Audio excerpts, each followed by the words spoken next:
سلام، كي دايرين؟ لاباس عليكم؟ كلشي مزيان؟ كنتمنى تكونوا بخير وعلى خير وفي صحه جيده. احوالكم طيبه دائما يا رب ان شاء الله وتكونوا على خير.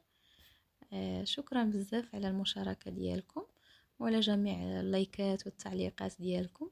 بارك الله فيكم، كنشكركم مره اخرى. فغادي نحضر معكم تارت بالبرتقال كيف ما كتشوفوا. تارت لي منعشه، كتجي بارده وكتجي لذيذه بزاف. كنتمنى تجربوها حيت راها منعشه بزاف ملي كتكون بارده. فندوزو للطريقه ديال التحضير. عندي هنايا بيضه بدرجه الحراره ديال المطبخ. غادي نضيف 3 المعالق ديال السكر سنيده مع فانيليا. عندي قبصه ديال الملحه.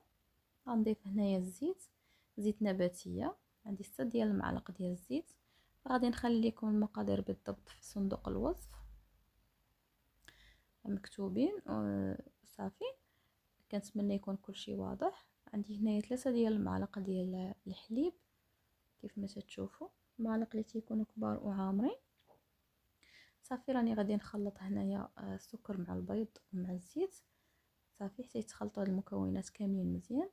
فتقدروا ديروا الطراب الكهربائي الا كان، ولا ديروا الخلاط ماشي مشكل. الخلاط العادي اللي سنخلطوا فيه العصير، نقدروا نديروا فيه حتى الكيكه ماشي مشكل، ولا الطراب اليدوي.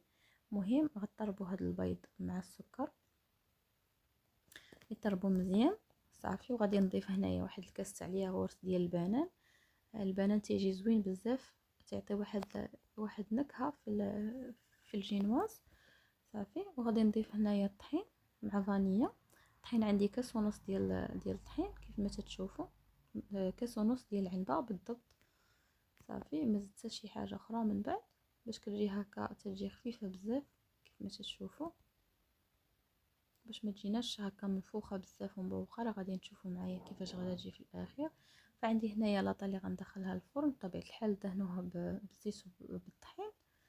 صافي، وغادي نقاد هنايا هاد العجين هذا ديال الكيكه او جينواز. حتى كنقادوها، نتوما كتشوفوا معايا ها هي طابت. بطبيعه الحال كطيب على درجه اللي مهيله بزاف كيف ما تشوفوا. هانتوما كيفاش جات، راها تجي رقيقه بزاف. فغادي نزولوها وغتنظفوا اللاطه ديالكم عاد باش كترجعوها اللاطه عاوتاني باش ما تيبقاوش لكم دوك البقايا. فعندي هنايا 3 المعالق ديال السكر و3 ديال لا كريم باتيسير مع فانيليا ومع قشور تاع البرتقال. وعندي نص لتر ديال الحليب كيف ما تشوفوا. كيف ما قلت لكم المقادير غنخليهم لكم بالضبط في صندوق الوصف. ممكن انني ننسى شي حاجه ما نقولهاش. صافي، فغادي نضيف هنايا هذا الخليط هذا على الكيكه. ما غادي نسقيها حتى شي حاجه، نيشان غادي هكا نخويها على الجينواز. صافي، كيف ما تشوفوا حتى تقاد وكتشد في راسها مزيان. صافي، عاد غادي نزيد نعاود نضيف عليها هنايا البنان اللي غادي نقطعوه على هذه الطريقه هذه كيف ما شفتوا. تقطعوه هكا دوائر ولا بحال هكا كيف ما تيبان لكم. كنتمنى تكون الصوره واضحه. صافي، وكتستفوه بحال هكا فوق هاد الكريمه اللي كنا درنا من قبل. الا ما كانش عندكم لا كريم باتيسير تقدروا ديروا نشا. عندي هنايا سكر سنيده. عندي هنايا لا كريم باتيسير، تقدروا تعوضوا بالنشا كما قلت لكم. عندي هنايا نص لتر ديال عصير البرتقال. تقدروا تضيفوا من بعد الفاني حتى هو الا كان. صافي، انا هنايا غنخليها تشد في راسها مزيان، وديك الساعه راه غادي نزينوها على الطريقه اللي بغينا ماشي مشكل. كل واحد يزين بالطريقه اللي بغا، غير خليوها تشد في راسها مزيان عاد باش هكا تجبدوها من الثلاجه.